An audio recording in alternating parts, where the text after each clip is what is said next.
ناسك قيبيو وبتقابو ويروقو جرو كل قرح لها قوم شبك كلي suuqa kala iibsiga xagaaga ayaa maalmo yar ka harsan tahay inuu furmo waxaana la filayaa in dhammaan kooxaha ugu waaweyn Yurub ay halgan adag u galaan ciyaaryahanada ay rabaan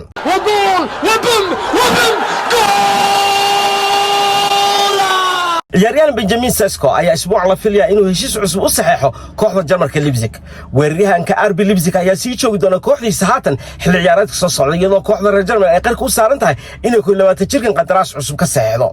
weeraryahanka Slovenia u dhashay ayaa dhawaanahan ay baadi goobiyeen kooxo badan oo Premier League ah oo ay ku jiraan Arsenal, Chelsea iyo Manchester United. 20 jirka weerarka ka ciyaar ayaa xil ciyaareedka hore kooxda Leipzig u dhaliyay 18 gool tartamada oo dhan isagoo hal gool dhalinaya ciyaar kasta oo kamid ah 7 kulan ee u dambeysay ee Realka Bundesliga.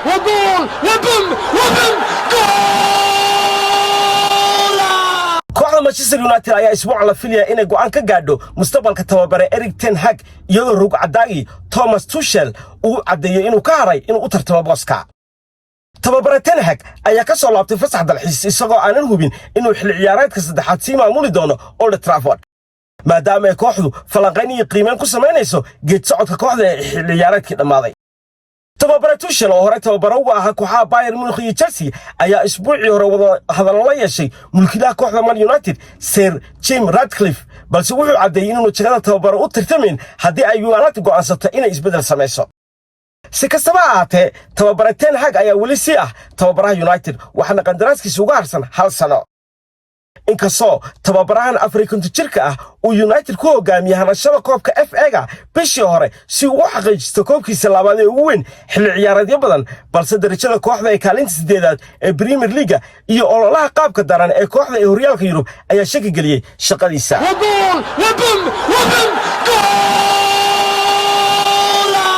ciyaaryahanka Lewis ayaa baaritaan caafimaad ku maraya kooxda West Ham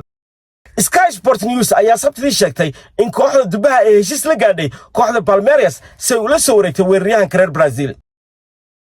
qiimaha ayaa la faansiiyay inuu ku kacayo 25 milyan oo pound 18 jirkan ayaa u matalaya Brazil xulka qaranka ee ciyaaryahanada ka yar 16 iyo 20 jirka agaasimaha farsamada West Ham Tim Steden ayaa u duulay Brazil toddobaadkii hore si uu soo gabagabeeyo heshiiska iyadoo kooxaha badan oo Premier League ay xiisanayaan ciyaaryahankan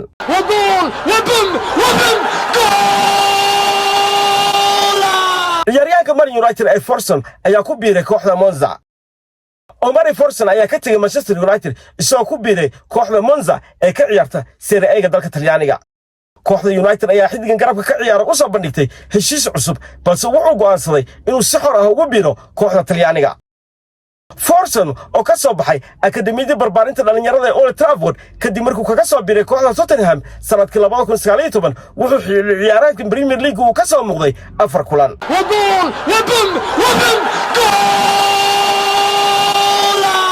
kooxaha Wolves Southampton iyo Everton ayaa isha ku haya ciyaaryahanka kooxda Chelsea ee Broja Wolves, Southampton iyo Everton ayaa kamid ah kooxaha xiiseynaya Armando Broja si kastaba ha ahaatee saddexda kooxood ayaa mid walba u baahan tahay inay hesho dhaqaale si ay xagaagan u soo iibsato weeraryahanka kooxda Chelsea ayaa diyaar u ah inay soo dhaweyso dalab kasta oo ka soo codsada ciyaaryahanka Broja oo qaybtii labaad ee xil ciyaareedka la soo dhaafay ama uga maqnaa kooxda Fulham kooxda Wolves ayaa xiiso waqti dheer ah u qabtay xidiga heer caalami ee dalka Albania laakiin waxay u baahan yihiin inay iska iibiyaan ciyaartoy kale si ay u helaan lacag ku saabsan Armando Broja kooxda Southampton ayaa iyadoo shaki gelisay awoodda u leedahay weeraryahanka marka la eego qiimaha lagu baayacay Everton ayaa sidoo kale daneynaysa Broja balse xaaladooda dhaqaale ee aad ka u cakiran ayaan u saamaxayn haddii aan dhawaan mulkiga kooxdu uuna soo gabagaboobin sida laga soo xigtay majalada Sky Italy kooxda AC Milan ayaa sidoo kale xiisanaysa Broja waxaana laga yaabaa inay iibsadaan iyadoo aanay taasi wax saameyn ah ku yeelan doonin baadigoobkii raacdada ay ugu jiraan weeraryahanka kooxda Bologna ee Joshua Zirkzee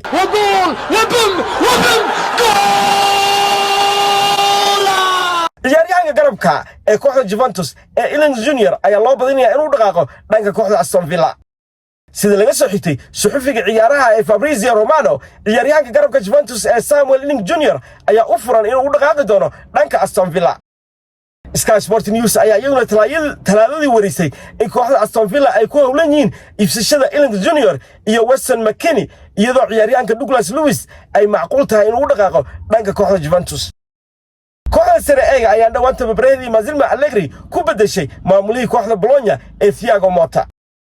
Elliot Junior oo ku dhashay London waxa uu hore uga soo ciyaaray Chelsea ka hor inta aanu ku soo birin Juventus wuxuuna kooxda Talyaaniga ku qasbi jiray inuu ciyaar walba safto si ay ugu saamaxaan inay isdhaafiyaan oo uu boos uga helo xulka Ingiriiska. وجول وبم وبم جول